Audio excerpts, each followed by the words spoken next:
SCN news బులెటిన్ల ముందుగా headlines. విశాఖలో data centre, ఏపీలో double engine growth, PVN Madhav.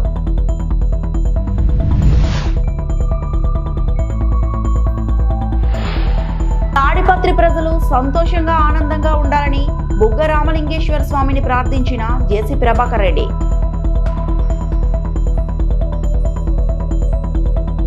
నెల్లూరులో భారీ వర్షాలకి నీట మునిగిన వందల ఎకరాల వరి పంట. ఆంధ్రప్రదేశ్ సమగ్రాభివృద్ధికి కేంద్రం సంపూర్ణ సహకారం అందిస్తుందని భాజపా రాష్ట్ర అధ్యక్షుడు PVN మాధవ్, MP దగ్గుబాటి పురంధేశ్వరి తెలిపారు. గూగుల్ డేటా సెంటర్ విశాఖకు రావడం రాష్ట్రంలో డబుల్ ఇంజిన్ అభివృద్ధికి చిహ్నమని PVN మాధవ్ పేర్కొన్నారు. ప్రధాని మోదీ, సీఎం చంద్రబాబు అసాధ్యమైన అంశాన్ని సాధించి ప్రపంచవ్యాప్తంగా ఏపీ గురించి చర్చించుకునేలా చేశాడన్నారు. ఇవాళ ఏఏకి ఒపెక్స్ కాస్ట్ 65% ఒపెక్స్ కాస్ట్ కాబోతుంది. దాంట్లో energy is the main utility. కనుక ఈ ఎనర్జీ సోర్స్ ఏదైతే ఉందో రెన్యూబుల్ ఎనర్జీ ఉండాలి అని చెప్పి ఆ విధంగా సోలార్ ఎనర్జీ, విండ్ ఎనర్జీ, అలాగే హైడల్ ఎనర్జీ పెద్ద ఎత్తున వాడే విధంగా మొన్ననే ఒక ప్రకటన జరిగింది. 21,800 కోట్ల రూపాయలతో గ్రీన్ ఎనర్జీ క్యారిడార్ ఇవాళ నిర్మాణం అవుతుంది. ఆ గ్రీన్ ఎనర్జీ క్యారిడార్ నెంబర్ 3 దీని కారణంగా పెద్ద ఎత్తున గ్రీన్ ఎనర్జీ ద్వారా ఈ యొక్క హబ్ తయారవటం, ఆ విధంగా ఒక డేటా సెంటర్ అవ్వటం ఏదైతుందో మనందరం కూడా పెద్ద ఎత్తున ఇవాళ మనం స్వాగతిస్తున్నాం. నరేంద్ర మోడీ గారి విజన్ మనం కేవలం యూజర్స్ ఆఫ్ ఏఏ కాదు, we should be creators of AI. మనం కేవలం ఏఏ వినియోగించడం కాకుండా మనం ఏఏని తయారు చేయాలి చెప్పి, సృష్టించాలని చెప్పి నరేంద్ర మోడీ గారి కోరిక. ఆ విధంగా ఇవాళ ఆర్టిఫిషియల్ ఇంటెలిజెన్స్లో భారతదేశం అగ్రగామి అవ్వటం, అలాగే మనకుండే ఏదైతే స్టెమ్ అంటారో, ఏదైతే students in technology, engineering and manufacturing ఈ రంగాల్లో ఉండే స్టూడెంట్స్ యొక్క పవర్ ఏదైతే ఉందో ఇవాళ ప్రపంచంలో హైయెస్ట్ చైనాకు ఉంది, తర్వాత భారతదేశంకు ఉంది, తర్వాత అమెరికాకు ఉంది. ఇవాళ మన దగ్గర నుంచి అనేక మంది అమెరికా వెళ్తున్నారు. ఇవాళ ట్రంప్ యొక్క అనేక రకాల కారణాలుగా వీసా సంబంధించిన రెస్ట్రిక్షన్స్ కారణంగా మన వాళ్ళందరూ ఇక్కడే ఉండబోతున్నారు. సుమారు 5 లక్షల ఉద్యోగాలు ఆంధ్రప్రదేశ్లో 5 సంవత్సరాలు సృష్టించబడ్డానికి ఇది తప్పకుండా కారణభూతం కాబోతుంది. ఒక క్యాస్కేడింగ్ ఎఫెక్ట్, అన్ని రకాల ఇండస్ట్రీస్ కూడా ఇక్కడ రావడానికి, అనేక రకాల టెక్నాలజీ రిలేటెడ్ కంపెనీస్ రావటం, అలాగే సబ్సీ కేబుల్ యొక్క గేట్వే కూడా విశాఖపట్నం రావటం కారణంగా ఇది మరింత ముందుకెళ్ళబోతుంది. ఆ విధంగానే నార్త్ కోస్టల్ ఆంధ్ర, విశాఖపట్నం ఆ విధంగా ముందుకు వెళ్ళడానికి ముఖ్యంగా NDA కూటమి చేస్తున్న కార్యక్రమం తప్పనిసరిగా మనందరం కూడా స్వాగతించాలి. అలాగే రాయలసీమ ఒక డాట్ ప్రోన్ ఏరియా నుంచి ఒక డెవలప్మెంట్ ఏరియా, కరువు ప్రాంతం నుంచి అభివృద్ధి దిశగా power house of south India చేసే విధంగా ఇవాళ నరేంద్ర మోడీ గారి నేతృత్వంలో, అలాగే రాష్ట్ర ప్రభుత్వం ఆధ్వర్యంలో పెద్ద ఎత్తున పెట్టుబడులు రావటం, ముఖ్యంగా రాష్ట్రంలో మొత్తం 11 కార్తీక మాసం మొదటి సోమవారం సందర్భంగా తాడిపత్రి పట్టణంలో ప్రాచీన బుగ్గ రామలింగేశ్వర స్వామి దేవాలయాన్ని తాడిపత్రి మున్సిపల్ చైర్మన్ జేసీ ప్రభాకర్ రెడ్డి దంపతులు దర్శించుకున్నారు. ఆలయ కమిటీ చైర్మన్ చంద్రమోహన్, అర్చకులు ఘనంగా స్వాగతం పలికారు. ఈ సందర్భంగా జేసీ దంపతులు బుగ్గ రామలింగేశ్వర స్వామికి ప్రత్యేక పూజలు చేశారు. ఆలయ ప్రధాన అర్చకులు జేసీని శాలువాతో సత్కరించారు. ఈ సందర్భంగా జేసీ ప్రభాకర్ రెడ్డి తాడిపత్రి ప్రజలంతా సంతోషంగా ఆనందంగా ఉండాలని బుగ్గ రామలింగేశ్వర స్వామిని ప్రార్థించారు.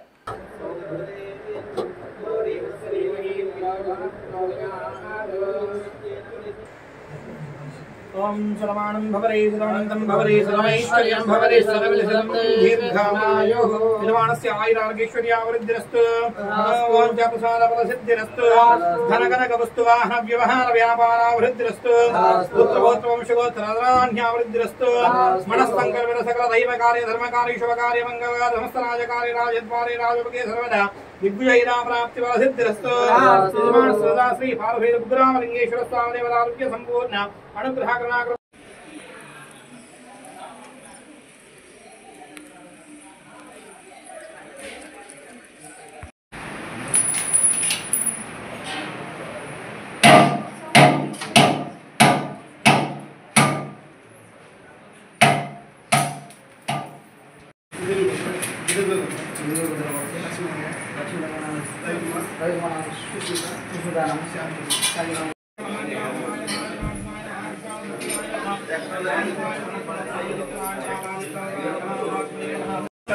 గోవింద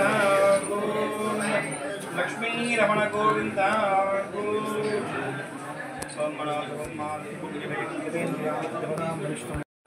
గిరి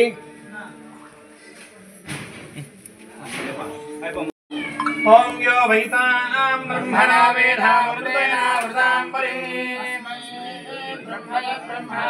ఆయుఃకీర్తిం ప్రజాందరు ఓం భాగధేయేనైవైనం ప్రణయతే బ్రాహ్మణः ఋషయ్యవర్ధరేత్ బ్రాహ్మణా వై సర్వా దేవతా సర్వావైనం దేవతాభిరుద్ధరతే సర్వస్యార్థే సర్వస్య చిత్తే సర్వమేవ తేనాప్నోతి సర్వం జయతి ఆయుర్దాగ్నే హవిషాదిశానామృతః ప్రతీఘో మృతం వీత్వా మధుశారఖవ్యం విధయభూత్రం రాజమానోన్హాంగే రుచసామే చక్రే భాగం దేవేభ్యో విదదాధ్యాయం ఆస్తిరతి దీర్ఘమాయుః రాజమానోన్హాంగే రుచసామే చక్రే భాగం దేవేభ్యో విదదాధ్యాయం ప్రచంద్రమా ఆస్తిరతి దీర్ఘమాయుః శ్రీవర్చస్యమాయుష్యమారోగ్యమావిధా శోభామానం మహీయతే ధాన్యం ధనం వశం బహవత్ర లాభం శతసం వత్సరం దీర్ఘమాయో వస్తువాహన వ్యవహార వ్యాపారాభివృద్ధిరస్తు యజమానస్య పుత్రపౌత్ర గోత్ర వంశాభివృద్ధిరస్తు గ్రామే సకల సస్య సమృద్ధిరస్తు సకల ధర్మ సమృద్ధిరస్తు యజమానస్య మనస్సంకల్పిత కార్యాణి సఫలీ దివ్య సంపూర్ణ అనుగ్రహ కరుణా కృపా కటాక్ష వీక్షణ బల సిద్ధిరస్తు రోచన రోచమాన శోభన శోభమాన కళ్యాణః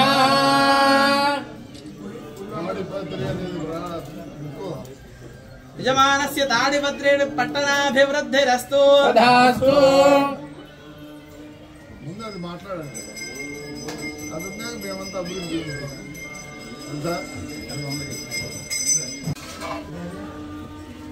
నెల్లూరులో వైఎస్ఆర్ కాంగ్రెస్ పార్టీ కార్యాలయంలో మీడియాతో ఎమ్మెల్సీ పర్వతరెడ్డి చంద్రశేఖర్ రెడ్డి మాట్లాడుతూ డిఏ బకాయిలను వడ్డీ లేకుండా రిటైర్మెంట్ సమయంలో తీసుకోవాలా, మిగతా 3 డిఏల పరిస్థితి ఏంటి, పీఆర్సీ కమిషన్ ఎప్పుడు వేస్తారు అని ప్రశ్నించారు. పీఆర్సీ కమిషన్ వేసేలోపు తక్షణం 30% ఐఆర్ ప్రకటించాలి అని, ఉద్యోగుల బకాయిలు 34,000 కోట్లు విడుదల వారీగా ఇప్పటి నుంచే చెల్లించాలని కోరారు. గత 2 రోజుల నుంచి ప్రభుత్వం, కూటమి ప్రభుత్వం ఉద్యోగులకు సంబంధించి పెద్ద వరాలు ఇస్తున్నట్టుగా పెద్ద పెద్ద క్యాప్షన్స్ చూసినాం. డిఏ ధమాకా, ఉద్యోగులకి దీపావళి బొనాంజా, ఉద్యోగుల ఇంట నిజమైన దీపావళి, ఇలా అనేక రకమైనటువంటి క్యాప్షన్స్ మనం చూసినాం. ఎంతటి దగా చేసిందంటే ఉద్యోగస్తుల మీద, దానికి సంబంధించినటువంటి కొన్ని వివరాలు మీకు చెప్తాను. కూటమి ప్రభుత్వం వచ్చిన తర్వాత సుమారుగా 1.5 సంవత్సరం అయితే అన్ని వర్గాల ప్రజల్ని, పుట్టిన పిల్లకాయల దగ్గర నుంచి ముసలాళ్ళ దగ్గర నుంచి ఎన్ని రకాలైనటువంటి ముందుగా వాళ్ళకి ఇచ్చినటువంటి హామీలు ఏవైతే ఉన్నాయో వాటన్నిటిని నెరవేర్చకుండా ఏదో భిక్షం వేస్తున్నట్టుగా ఈ రోజుకి కూడా ప్రవర్తిస్తున్నటువంటి అందరూ చూస్తూ ఉండాలి. ఇకపోతే ఎంప్లాయీస్ పరంగా వచ్చేటప్పటికి పాపం ఎంప్లాయీస్ గడిచిన 1.5 సంవత్సరంగా చాలా ఓపికగా ఓర్పుగా ఇదిగో ఇస్తుంది ఇదిగో వస్తుంది అన్న ఆలోచనతో పాపం ఎక్కడ కూడా ఉద్యోగస్తులు ఈ రోజుకి కూడా ఓపెన్ కాలేదు. చాలా వాళ్ళకి కావాల్సినటువంటి వాళ్ళకి చెప్పినటువంటి హామీలు అన్నింటినీ కూడా వాళ్ళు ఏదో ఒక విధంగా గవర్నమెంట్ నెరవేర్చాలా అని చెప్పి ఆశతో వాళ్ళందరూ కూడా ఎదురు చూస్తున్నారు. అయితే 2 రోజుల క్రితం డైరెక్ట్గా సీఎం గారే, ఎక్కడ కూడా మధ్యలో వాళ్ళు కూడా సీఎం గారే ఉద్యోగ సంఘాలన్నింటినీ పిలిపించుకొని తెరిపి లేకుండా 2 రోజుల పాటు వాళ్ళందరితో కూడా సమావేశాలు నిర్వహించినారు. 2 రోజుల పాటు సీఎం గారు నేరుగా ఉద్యోగ సంఘాలందరినీ కూడా పిలిపించి వారితో సమావేశాలు నిర్వహిస్తూ ఉంటే అందరూ కూడా అందులో కూడా దీపావళికి ముందు జరుగుతున్నటువంటి పరిణామాలను చూసి ఉద్యోగస్తులు కానీ మేము కానీ అందరూ కూడా అనుకున్నాం 4 డిఏలు పెండింగ్ ఉన్నాయి, వాటన్నిటిని కూడా ఇస్తారు, పిఆర్సీ కమిషన్ వేస్తారు, అలానే ఐఆర్ ఈ లోపల ఐఆర్ని రిలీజ్ చేస్తారు, 30% ఐఆర్ని రిలీజ్ చేస్తారు, అలాగనే ఏదైతే పెండింగ్లో ఉన్నాయో అరియర్స్ వాటన్నిటిని కూడా రిలీజ్ చేస్తారని చెప్పి ప్రతి ఒక్క ఎంప్లాయీ కూడా ఆశతో ఎదురు చూస్తున్నారు. ఎందుకంటే 2 రోజుల పాటు డైరెక్ట్గా సీఎం గారే ఇన్వాల్వ్ అయ్యి మాట్లాడుతూ ఉన్నప్పుడు ప్రతి ఒక్కరు కూడా ఎక్స్పెక్ట్ చేసినారు.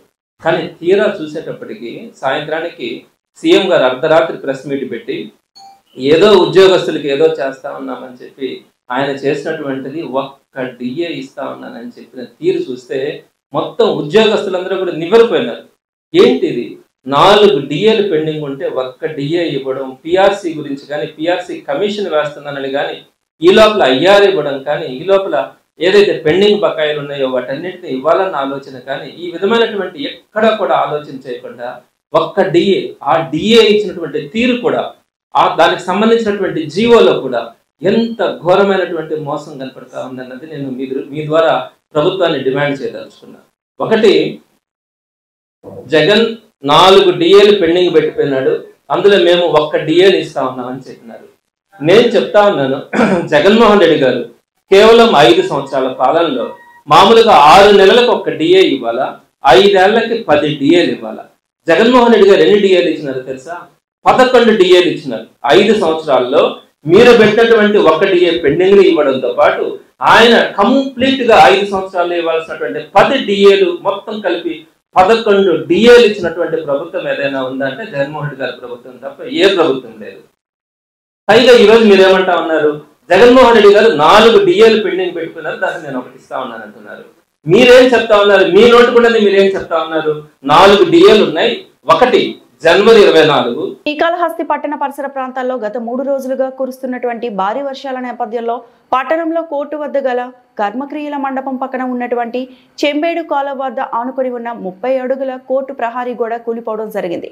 అక్కడ నివసిస్తున్నటువంటి 2 ఇళ్లు పూర్తిగా ధ్వంసం అవడం జరిగింది.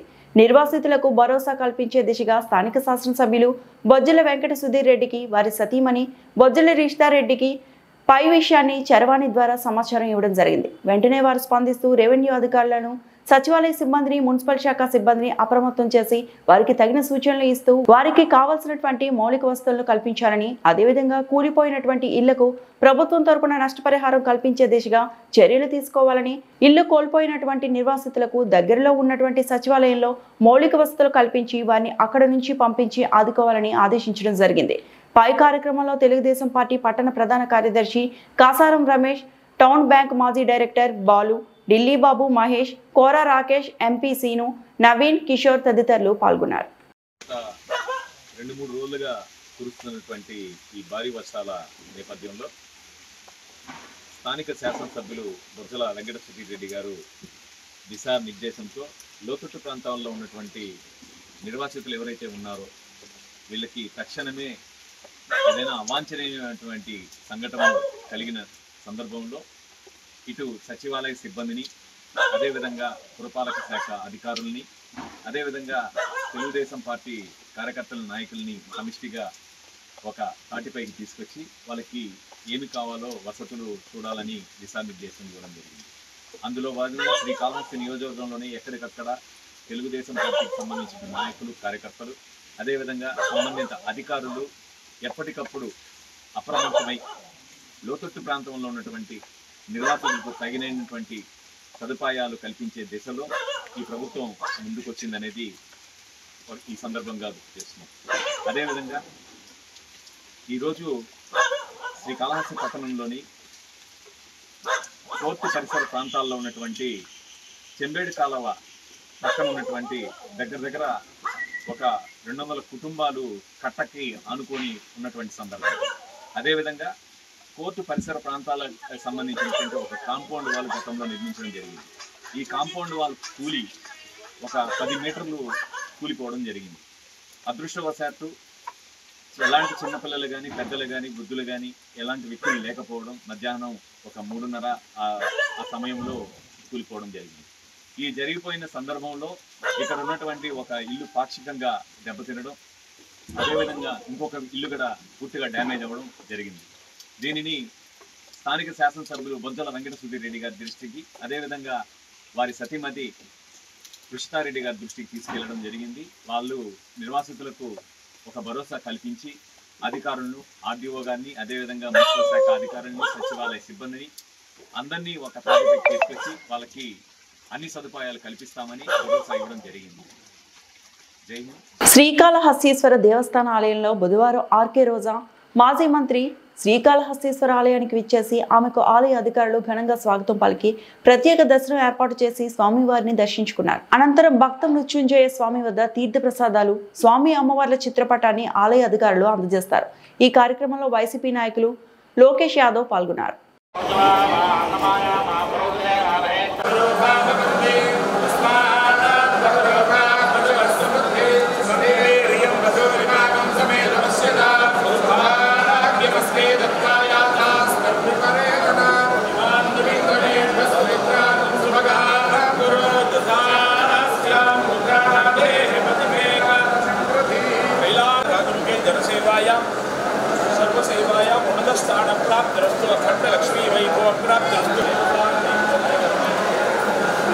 దక్షిణ కాశీగా పేరుగాంచిన శ్రీకాళహస్తీశ్వర స్వామి వారి దేవస్థానం నందు ఈ నెల 22వ తేదీ నుండి కార్తీక మాసం ప్రారంభోత్సవం సందర్భంగా శ్రీకాళహస్తీశ్వర స్వామివారి ఆలయం నందు నిత్య బిల్వార్చన, కుంకుమార్చన కార్యక్రమాన్ని శ్రీ సహస్రలింగేశ్వర స్వామి వద్ద నిర్వహించారు.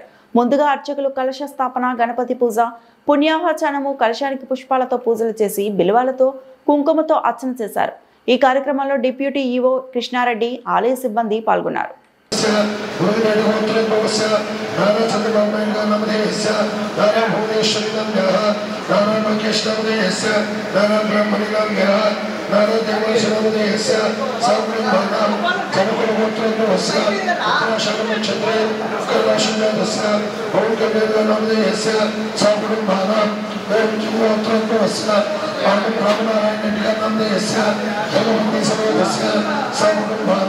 शिवकुमार गोत्रस्य वज्र वेंकट सुधीर रेड्डी नामधेयस्य धर्ममध्यः वज्र उष्णारेड्डी नाम्नः यजमानस्य पुत्रिकस्य कनिका सविकानन्दः यजमानस्य मातुश्रीयोः वज्र भृङ्गमगार नाम्नः साकुटुम्बानां सर्वत्र रामचंद्रमोहन नामधेयस्य धर्मपत्नी समेतस्य साकुटुम्बानां शिवगोत्रस्य हरिजवाहर नामधेयस्य धर्मपत्नी समेतस्य साकुटुम्बानां मुरुगनगोत्रस्य बापरेड्डी नामधेयस्य धर्मपत्न्याः सुधारणाम्न्याः साकुटुम्बानां सर्वेषां सङ्कल्पितानां साकुटुम्बानां समान्तराणां क्षेमस्थैर्यधैर्याभिराजुरारोग्य ऐश्वर्याभिवृद्ध्यर्थं धर्मार्थकाम्यमोक्ष चतुर्विध पुरुषार्थफलसिद्ध्यर्थं इष्टकाम्यार्थसिद्ध्यर्थं लोकक्षेमार्थं अस्य देवदेवस्य देवता सार्वभौम श्रीमदखिलाण्डकोटि ब्रह्माण्डनायकस्य श्री ज्ञान प्रसूनाम्बा समेत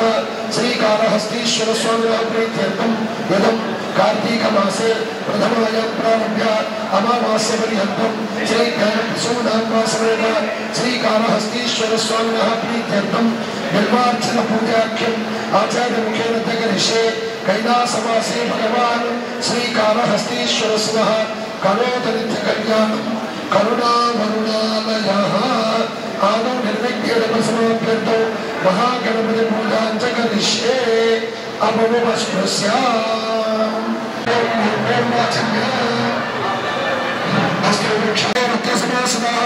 वेदे तत्र स्थितो ब्रह्मणो श्री महागणपतिं ध्यायामि आवाहयामि आसनो समर्पयामि भगवान् समर्पयामि महागणपति सुप्रीता समर्पयामि पुष्पाय पूजयामि ओम सुमुखाय नमः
अवोमस्पृश्य ओम हस्तेश्वर स्वामिने नमः अनुग्रहकुंकुमार्चन पुष्पाय नमः पुत्रसेवसमर्थे नमः हस्तेश्वर स्वामिं पूजयामि आवाहयामि आसनो समर्पयामि नवरत्नगजदशं सिंहासनं समर्पयामि पादयोः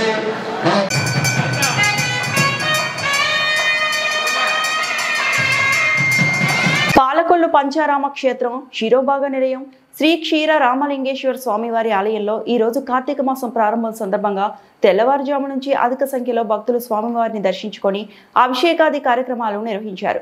గుడి ఆవరణలో దీపాలను వెలిగించి ఓం నమ శివాయ అనే శివనామస్మరణతో ఆలయం మారుమ్రోగింది. అధిక సంఖ్యలో వచ్చే భక్తులకు ఆలయ అధికారులు, ధర్మకర్తల మండలి సభ్యులు అన్ని ఏర్పాట్లు చేశారు.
నెల్లూరులో భారీ వర్షాలకు వందల ఎకరాల వరి పంట నీట మునిగింది.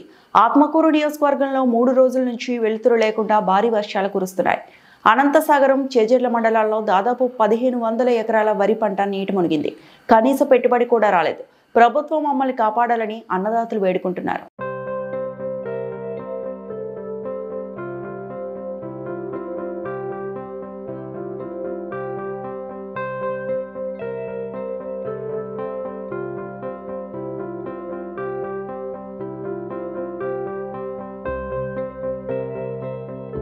ఈ వార్తలు ఇంతటితో సమాప్తం.